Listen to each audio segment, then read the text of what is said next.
Yang mengharukan lagi Mas Eri, sangat mudah mencari jejak Kiai Nusantara dari pesantren yang melawan Belanda. Tetapi akan kesulitan mencari jejak Ba'alwi yang langsung berhadapan dengan kolonial, Mas Erli. Ini yang penting ini. Podcast pagi ini penting, ini harus disampaikan ini. Saat itu nggak ada Ba'alwi yang betul-betul melawan kolonial. Assalamualaikum warahmatullahi wabarakatuh. Salam sejahtera untuk kita semua. Salam sejahtera untuk seluruh saudara-saudaraku sebangsa dan setanah air. Dari Sabang sampai Merauke, dari Miangas hingga Pulau Rote, alhamdulillah dalam kesempatan yang berbahagia ini kita masih diberi kesehatan oleh Allah Subhanahu wa taala sehingga kita bisa bersama-sama bermuajah dalam kesempatan kali ini. Semoga Allah Subhanahu wa taala selalu memberikan kita kebahagiaan, kesenangan, ketenangan, kemenangan, kekayaan zahiran wa batinan. Amin ya rabbal alamin. Alhamdulillah ya.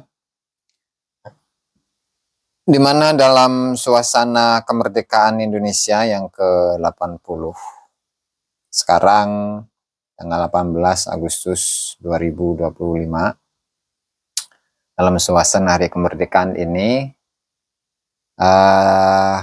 tentu dengan adanya polemik nasab ini kita menjadi faham dengan bagaimana perjalanan bangsa Indonesia di masa lalu. Dan terkuak juga bagaimana sosok-sosok atau orang-orang yang menamakan diri mereka sebagai pahlawan, bahkan sekarang itu mempromosikan keluarga mereka sebagai para pejuang, cuman dalam faktanya mereka tidak memiliki bukti apapun untuk membuktikan itu semua.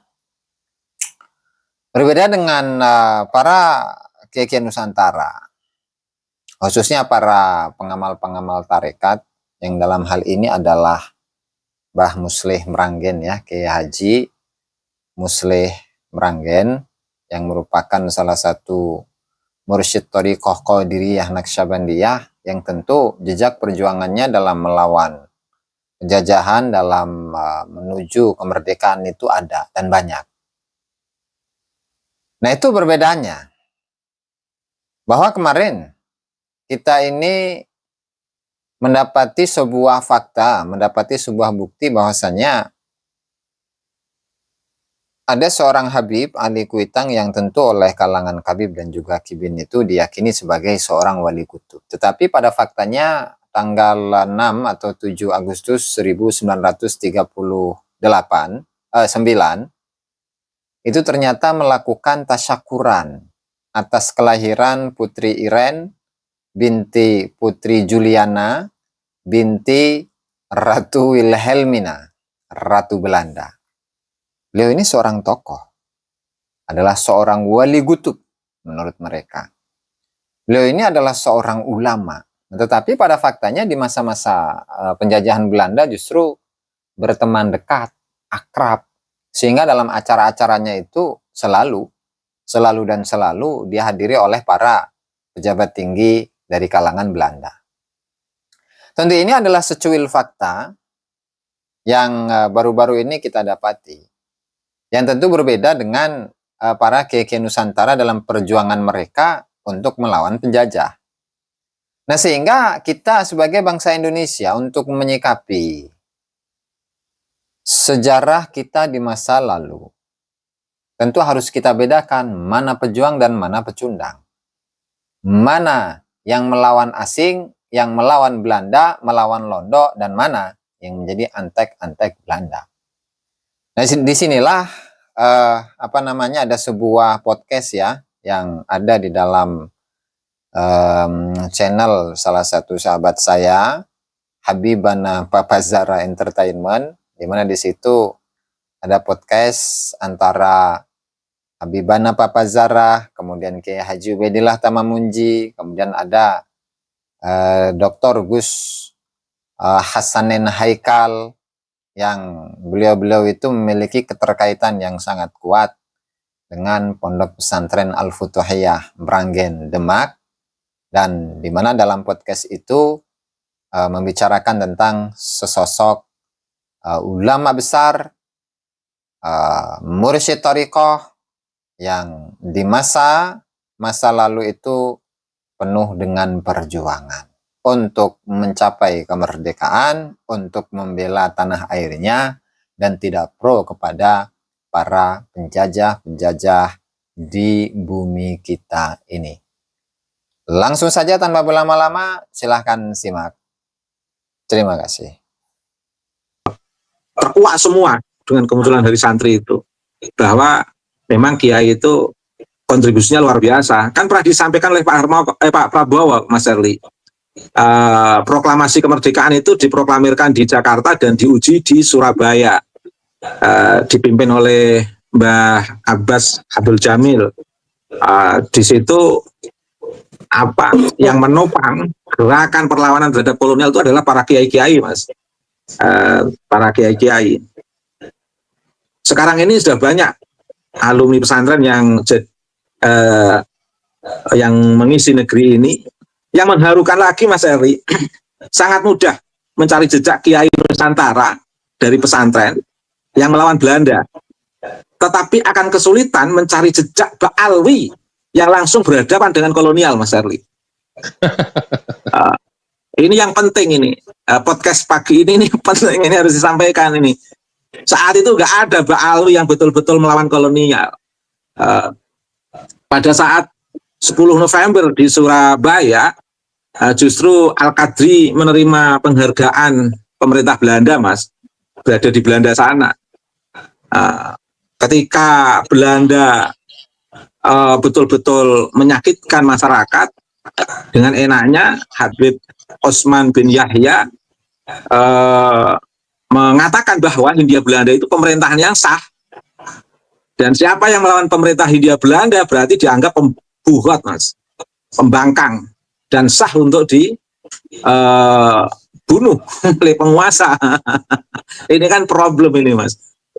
Akhirnya efek fatwa Osman bin Yahya yang dalam konteks ini sangat oportunis terhadap kolonial, efeknya apa? Matinya para mursyid-mursyid tarekat di Cilegon, di Aceh, di Batang, Mas, Batang sebelum Pekalongan, setelah Semarang itu, Mas. Oh, itu gerakan-gerakan tarekat, efek dari fatwa Osman bin Yahya itu, Mas. Cuman yang membedakan, kalau Osman bin Yahya itu kan anti terhadap tarekat pada saat itu. Alhamdulillahnya pada saat Mbah Lutfi bin Yahya kok sangat pesen dan nyaman dengan tarekatnya. Dan ini sebuah perkembangan yang saya suka sekali, Mas. Alhamdulillah saya bersyukur ketika melihat kisah Osman bin Yahya sangat anti tarekat, tapi begitu melihat Mbah Lutfi bin Yahya kok sangat senang dengan tarekat. Saya senang sekali itu. Mungkin eranya beda. Kalau era pasca kemerdekaan kan tarekat sangat kuat, Mas.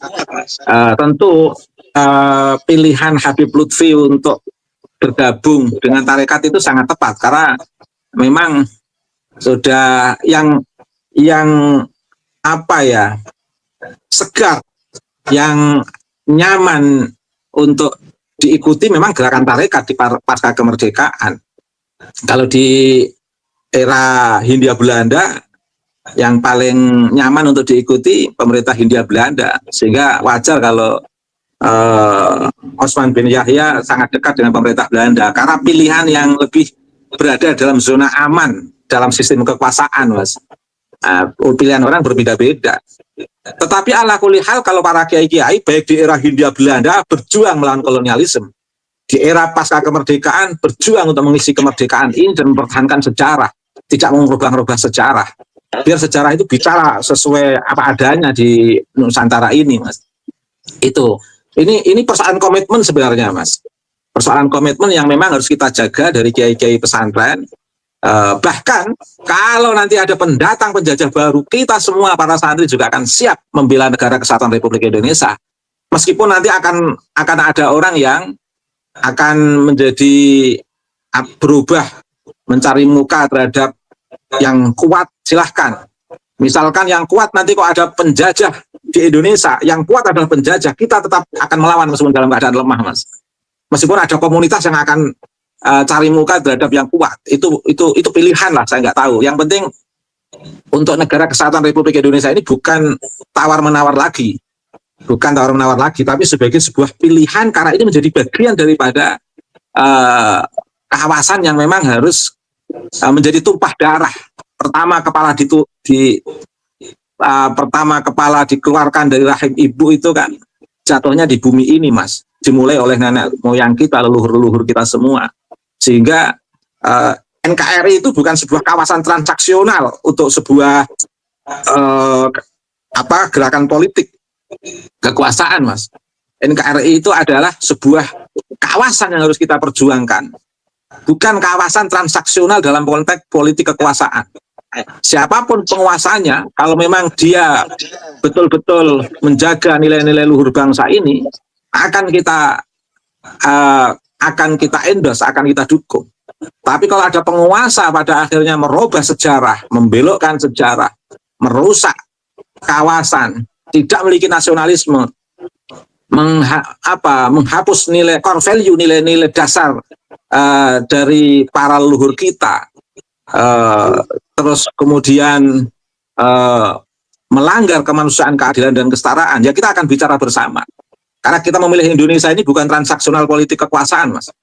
Kita memperjuangkan Indonesia ini karena Indonesia adalah tumpah darah kita, bukan kawasan transaksional politik. Meskipun di sini ada sistem politik yang menganut trias politika, eksekutif, yudikatif, legislatif. Nah, inilah jiwa-jiwa yang ditanamkan oleh Mbah Muslih kepada para santri yang menurun ke saya. Saya ini sanad ilmunya dari Mbah Muslih, Mas Sterling. Sanad ilmunya dari Mbah Mutohar. Jadi semangat nasionalisme itu bukan transaksional politik kekuasaan, Mas. Semangat nasionalisme kita itu karena core value yang memang tertanam di dalam benak hati kita, yang sudah turun-temurun dari para leluhur kita yang berjuang untuk Indonesia ini merdeka, bukan karena hadiah, tapi betul-betul karena perjuangan. Kalau Malaysia karena hadiah, Mas. Negara-negara lain yang menjadi jajahan itu semuanya kemerdekaannya karena hadiah. Indonesia nggak karena hadiah, Mas. Indonesia nggak karena hadiah. Nah, alhamdulillahnya setelah merdeka kok yang tadinya jadi kenil-kenil Belanda jadi akrab semua dengan kita, ya nggak apa-apa lah, kita hidup bareng-bareng. Tapi jangan rusak sejarah. Yang tadinya jadi mata-mata Belanda kemudian jadi warga negara yang baik, alhamdulillah kita isi Indonesia ini. Semua yang sudah jadi warga negara kita hargai sebagai warga negara dan kita akan hidup bersama. Tapi jangan ngerubah sejarah. Kalau ngerubah sejarah itu jadi persoalan tersendiri. Oke, Mas Erli, saya ingin membahas tentang tarekat, Mas.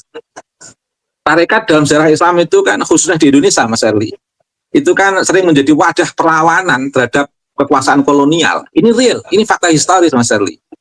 Maka kasus Cilegon itu nggak tawar-menawar. Para mursyid di Cilegon itu betul-betul bukan karena transaksional politik kekuasaan, tapi karena membela tanah air. Meskipun di sana ada fatwa yang mengatasnamakan Islam yang dikeluarkan oleh Utsman bin Yahya yang menguatkan kolonial untuk melakukan penindasan terhadap para kiai-kiai Cilegon. Tapi para kiai-kiai di Cilegon berani tancut taliwondo untuk melawan kekuasaan kolonial karena memang membela tanah air itu bukan karena kepentingan transaksional politik, tapi karena betul-betul harkat dan martabat masyarakat Nusantara ini. Jadi bukan transaksional politik kekuasaan, Mas.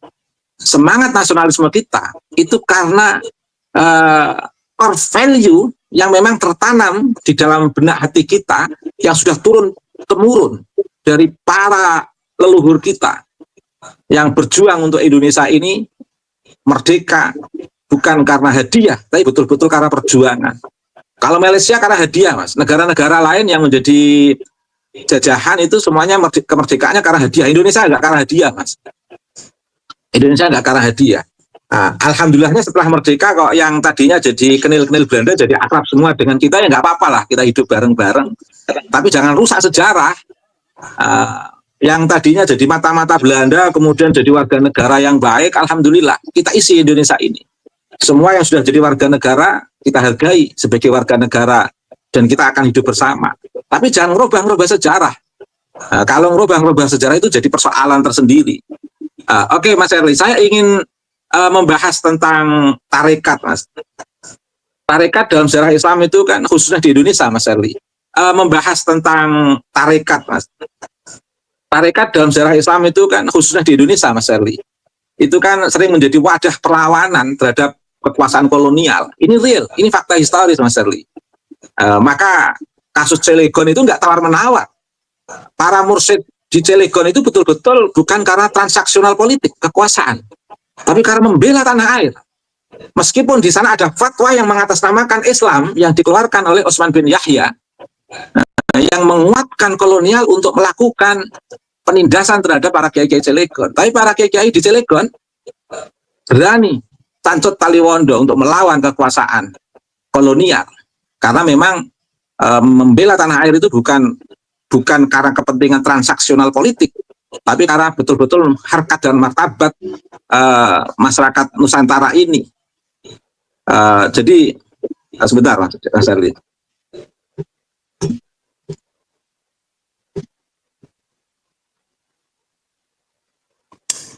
Kiai itu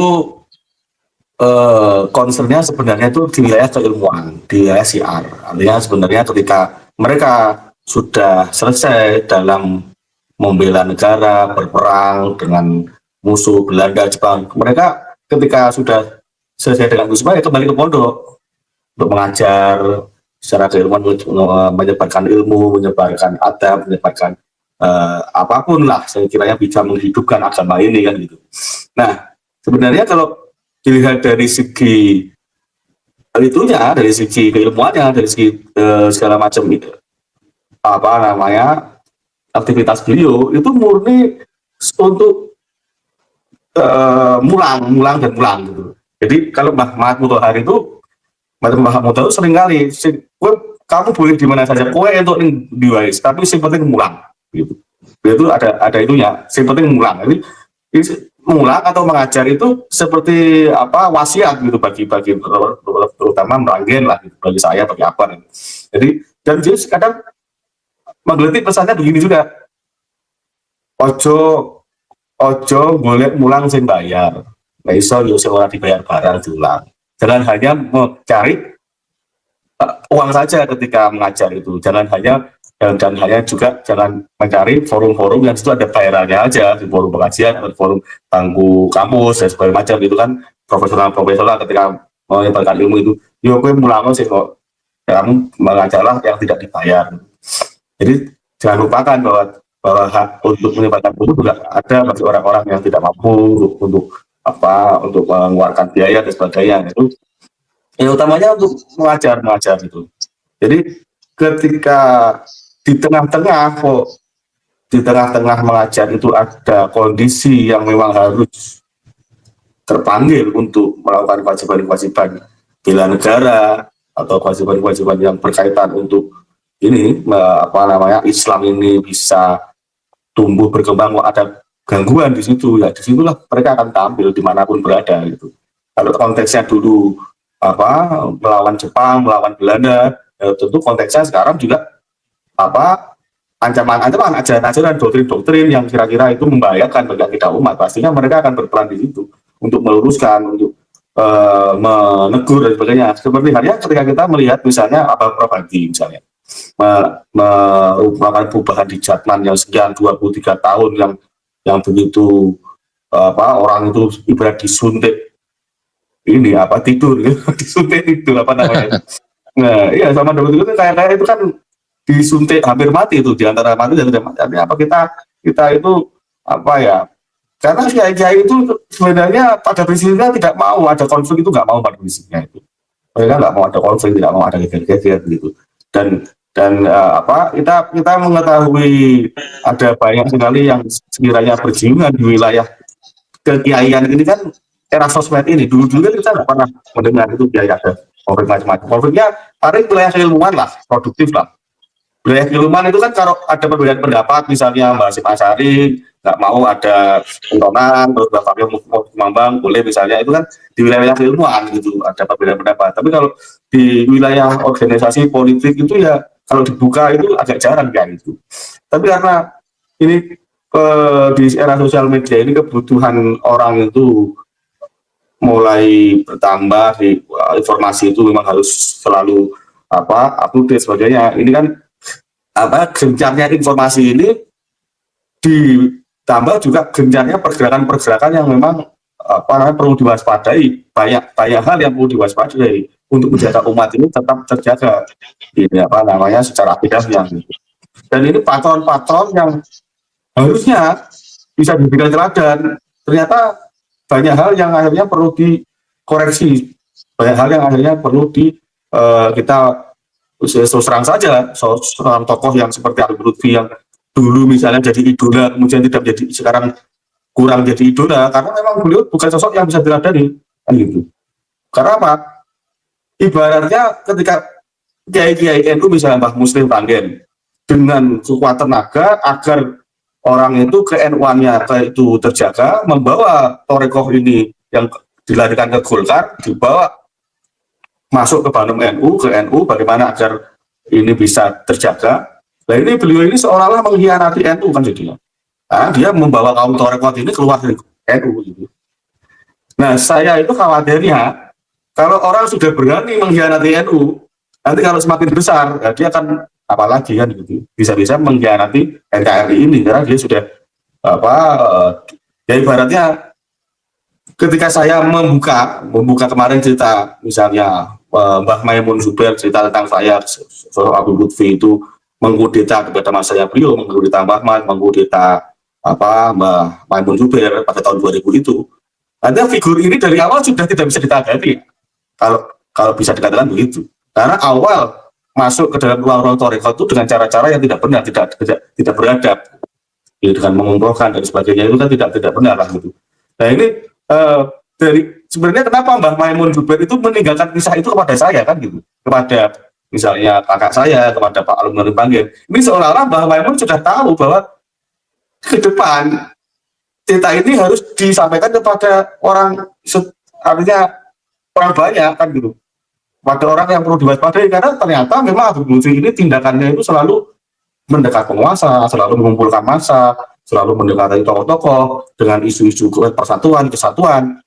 Ini seolah-olah yang diangkat itu persatuan kesatuan, tapi kok langkahnya seperti ini, awalnya sudah mengkudeta, kemudian memecah belah NU, kemudian bikin apa lagi, ini kan pertanyaan, dari apa ini mau, langkah apa yang mau dituju gitu. Jadi kalau kita mau cari teladannya, ya teladan yang memang akhlaknya baik, akhlaknya bagus. Jadi bisa mungkin ya kalau beliau itu mau menyelesaikan banyak permasalahan yang seputar beliau, ya itu mungkin akan membangkitkan pertanyaan umat akan lebih banyak lagi.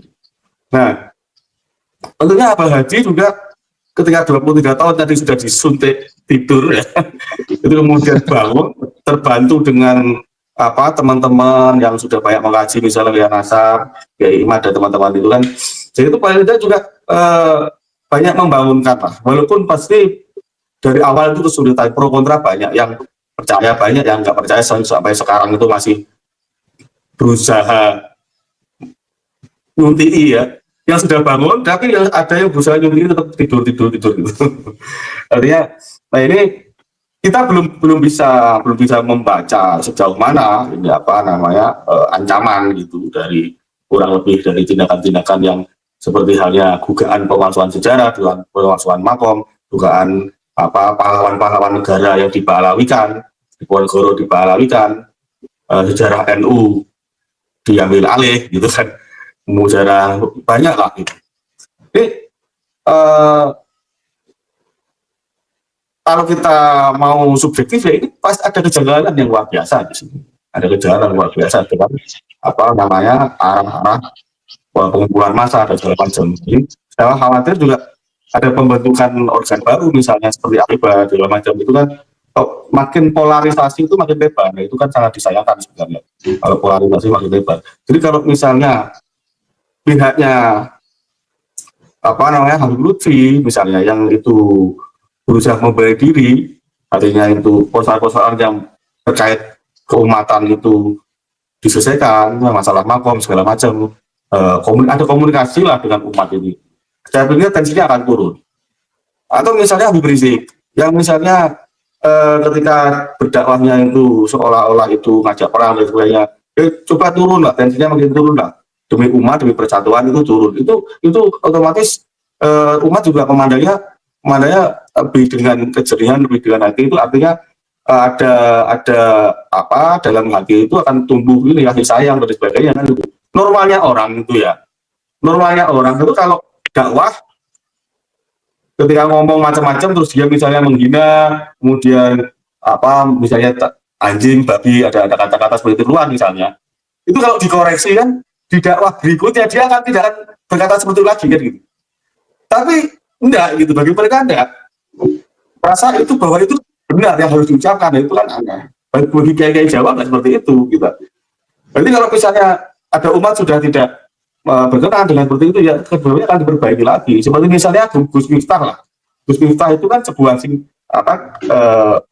ibaratnya tanda-tanda tamparan keras bahwa ketika dia diekspos itu dalam tanda kutip menghina penjual es teh itu, wah dia langsung introspeksi diri, artinya ada sesuatu yang memang salah di situ, diperbaiki, nangis dan segala macam. Gus Miftah kan begitu.